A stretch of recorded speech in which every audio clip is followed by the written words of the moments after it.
नमस्कार, मी Pratap Chiplunkar nature care fertiliser स्वेटा यांच्यामार्फत आपल्या पुढे येत आहे।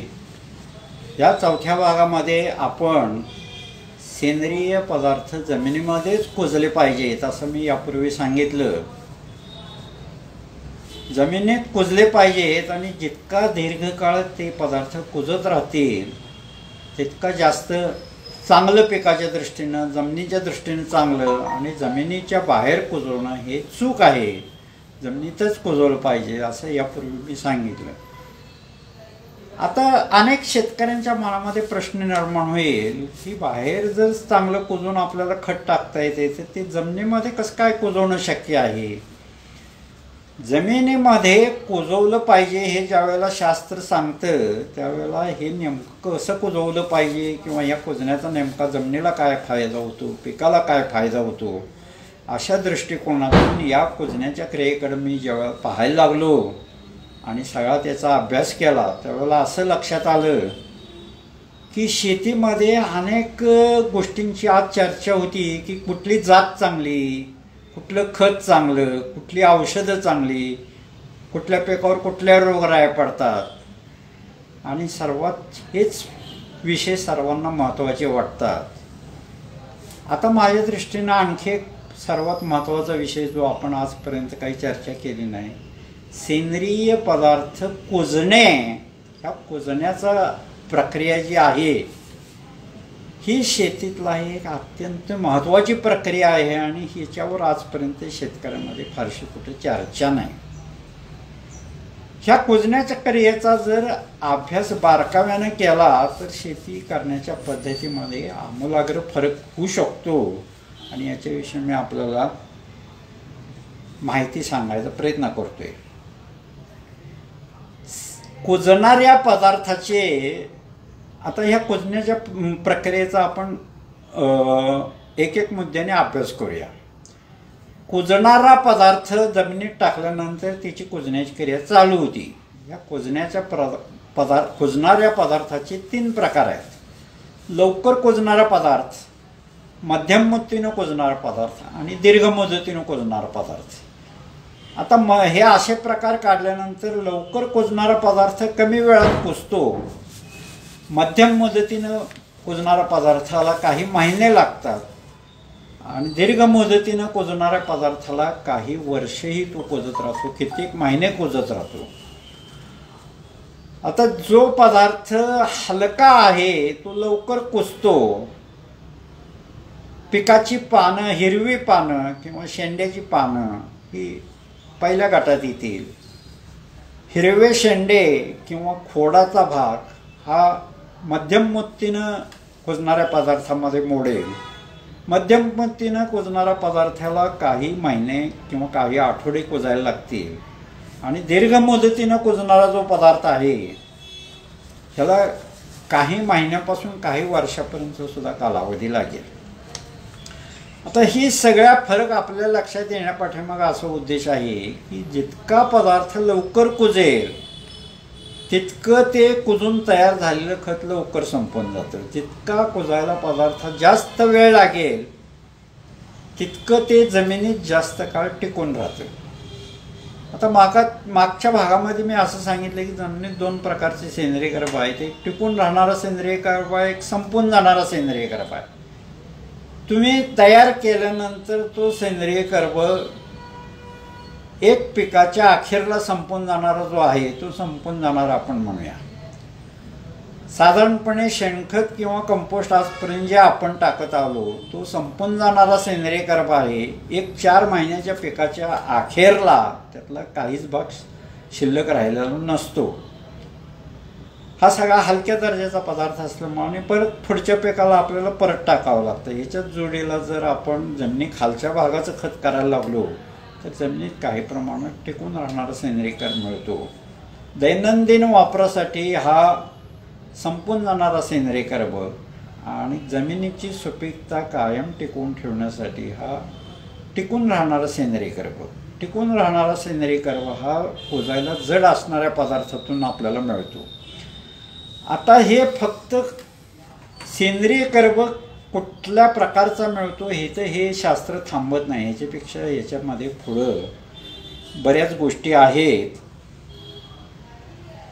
जागेला कुजवण्यामुळे आणखी काय फायदे होतात, तर ह्या कुजण्याच्या क्रियेतून अनेक उपपदार्थांची निर्मिती होत असते. आता ह्या उपपदार्थांच्या निर्मितीचा नेमका आपल्याला काय फायदा आहे यावर आजपर्यंत फारशी मोठी शेतकरी वर्गामध्ये चर्चा झालेली नाही. हा एक नवीन भाग मी आपल्यापुढे आणतोय. कुजण्याच्या क्रियेतून अनेक प्रकारची सेंद्रिय आम्ल तयार होतात. आता सेंद्रिय आम्ल हा शब्द आपल्याला थोडासा कळायला अवघड आहे, तर मी आपल्याला सांगतो की आम्ल म्हणजे एक आंबट पदार्थ असतो. आणि आम्लांची काही उदाहरणं दिल्यानंतर आपल्या लक्षात येईल की लिंबाचा रस आंबट असतो, ह्याच्यामध्ये एक प्रकारचं सेंद्रिय आम्ल असतं. ताक ज्या वेळेला शिळं होतं त्यावेळेला ते ताक आंबट होतं, ह्याच्यामध्ये एक प्रकारचं सेंद्रिय आम्ल तयार होतं. आणि हरभऱ्यावर आम असते असं म्हणतो, तेही एक प्रकारचं सेंद्रिय आम्ल आहे. अशाच प्रकारचा आंबट पदार्थ ह्या कुजण्याच्या क्रियेतून तयार होतात. आता मग ह्या आम्लांचा उपयोग नेमका आपल्याला काय आहे. ज्या वेळेला जमिनीच्या बाहेर आपण असे पदार्थ कुजवून चांगलं कुजलेलं खत टाकतो त्यावेळेला तिथे ही आम्लं तयार होतात, पण त्या आम्लांना काहीच काम नसल्यामुळे तिथे ती संपून जातात. ज्या वेळेला सेंद्रिय पदार्थ आपण जागेला कुजवतो त्या वेळेला ती आम्लं तयार होतात आणि त्या आम्लांचा नजीकच्या मातीशी संबंध येतो. आता नजीकच्या मातीशी संबंध येण्याची काय महत्त्व आहे. बागायती जमिनी झालेल्या कुठल्याही भागात आपण आज जर गेलो तर असं दिसून येतंय की ज्या ठिकाणी जमिनीचा सामू 7 होता, उदासीन होता, त्या ठिकाणी सर्वत्र 8, 8.5 असा सामू अल्कतेकडे वाढत गेलेला आहे. तर सामू ज्या वेळेला अल्कतेकडे वाढत असा जातो त्यावेळेला पिकाच्या पोषणाचे अनेक प्रश्न निर्माण होतात. पण तत्पूर्वीचा प्रश्न असा आहे की नेमका सामू वाढण्यापाठीमागं कारणं काय आहेत. हा सामू वाढल्याचं अल्कता आली कुठनं. अनेक ठिकाणी शोध घेण्याचा प्रयत्न केला तर असं दिसून आलं की ही अल्कता आपण याचा दोष रासायनिक खताला दिला जातो, याचा दोष पाण्याला दिला जातो. पण पाण्यातून अल्कता येते का. पाण्यातून फार मोठ्या प्रमाणावर अल्कता येत नाही. सर्व रासायनिक खताचे शेष भाग हे आम्लवर्गीय असताना कोणत्याही रासायनिक खतातून अल्कता जमिनीत जात नसताना रासायनिक खताच्या अतिरिक्त वापरामुळे जर अल्कता वाढते असं कोणी विधान केलं तर ते चुकीचं होईल. रासायनिक खताच्या अतिरिक्त वापरामुळे आम्लता निर्माण व्हायला पाहिजे. आम्लता निर्माण होतच नाही, उलट अल्कता निर्माण होते. आता ही अल्कता जी निर्माण होती ती त्या ठिकाणीच राहती आणि हळूहळू हळूहळू वाढत जाऊन ही अल्कता आपल्याला सुरुवातीला 7.5, 8, 8.5 अशी ती वाढत जाते. ही वाढणं जमिनीच्या सुपीकतेच्या दृष्टीने चांगलं नाही. ती 7 पाशी उदासीन अवस्थेतच पाहिजे आहे. मग आता हे काम कसं करायचं.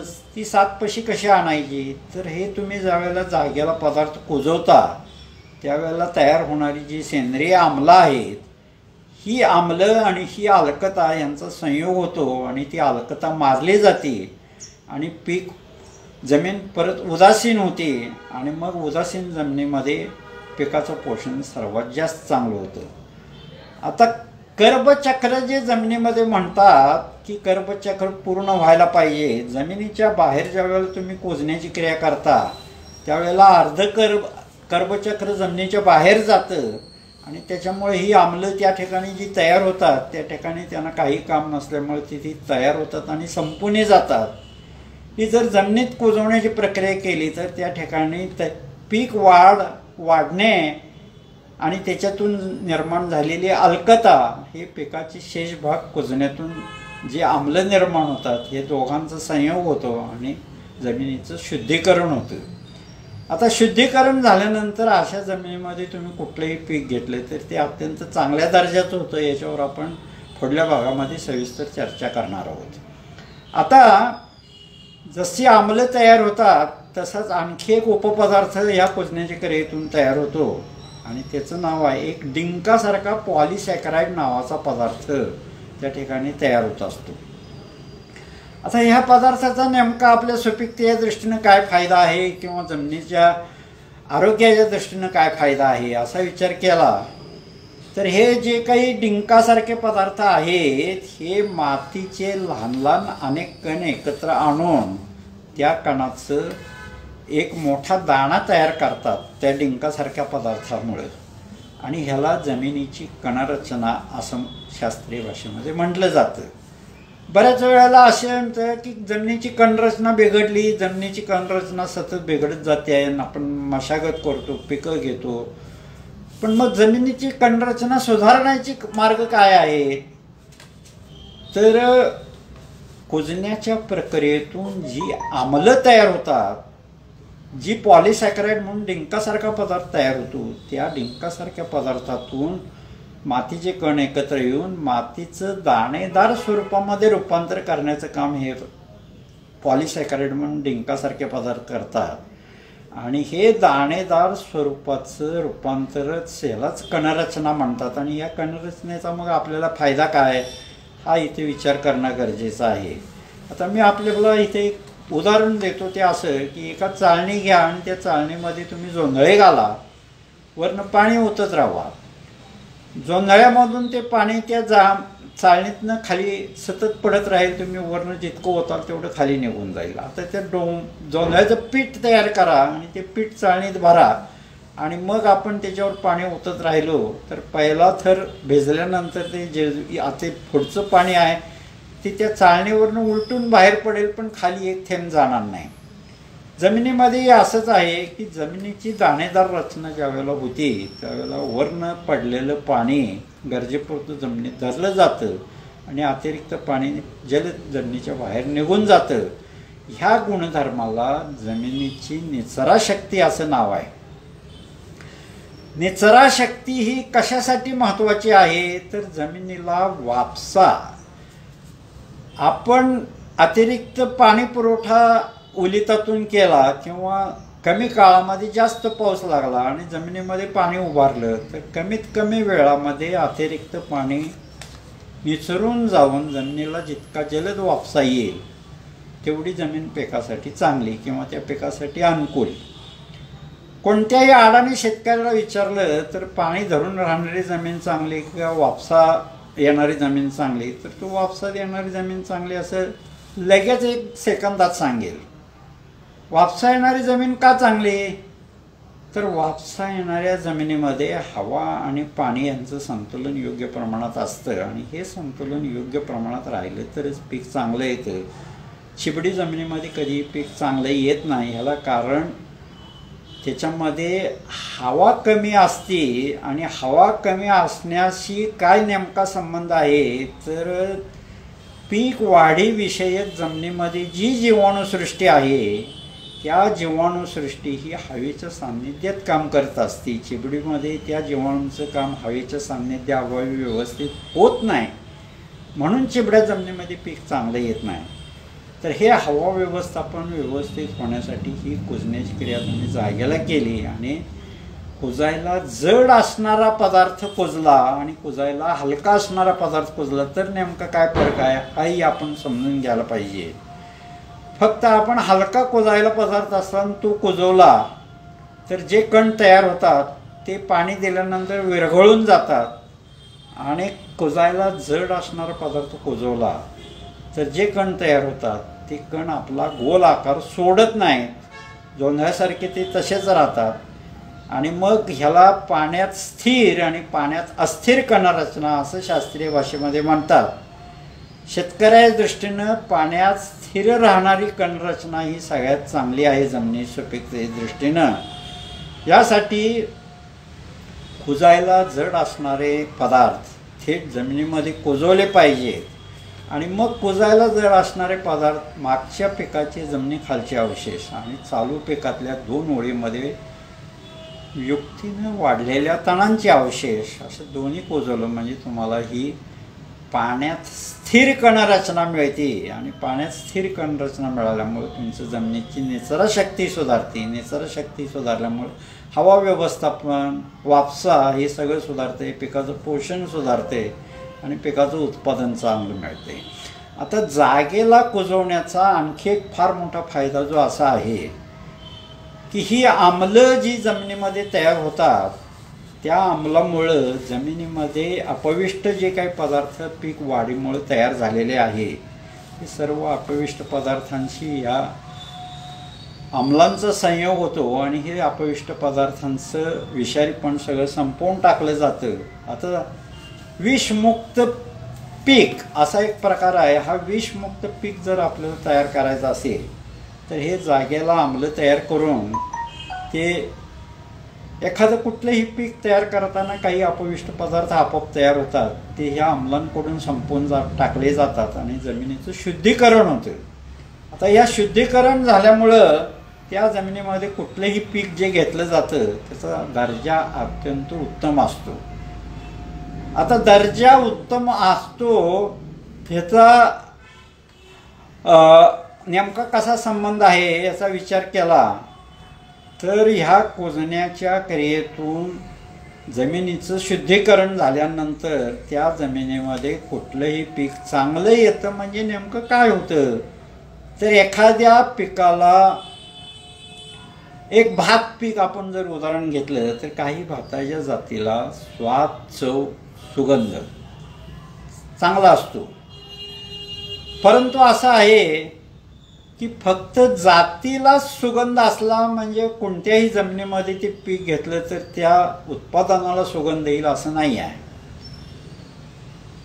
उत्पादनाला सुगंध येण्यासाठी जमिनीची योग्य तयारी लागते आणि मग शुद्धीकरण झालेल्या जमिनीमध्ये असा जर सुगंधित वाण पेरला तरच त्या ठिकाणी उत्तम दर्जाचा उत्पादन मिळतं आणि त्या दर्जाला भावही चांगला मिळतो. आता फळबागेबद्दल जर असा विचार केला तर एखादं फळ खाल्ल्यानंतर आपल्या जिभेला जे समाधान मिळतं किंवा आणखी फळ खाण्याची इच्छा मेंदूकडून निर्माण होती याला आपण दर्जा म्हणतो.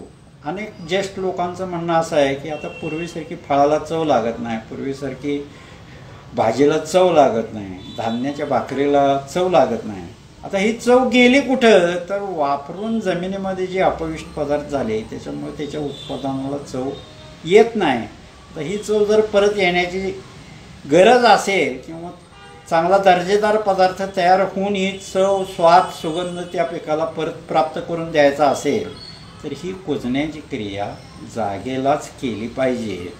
आणि हे सगळ्यात एक महत्त्वाची शेतीमध्ये करण्याची प्रक्रिया आहे. याचा सर्व शेतकरी बंधूंनी अभ्यास करावा अशी माझी कळकळीची विनंती आहे. आता चौथ्या भागात मी इथं थांबतो. नेचर केअर फर्टिलायझरने मला या ठिकाणी बोलायची संधी दिलीबद्दल त्यांचे आभार मानतो. धन्यवाद.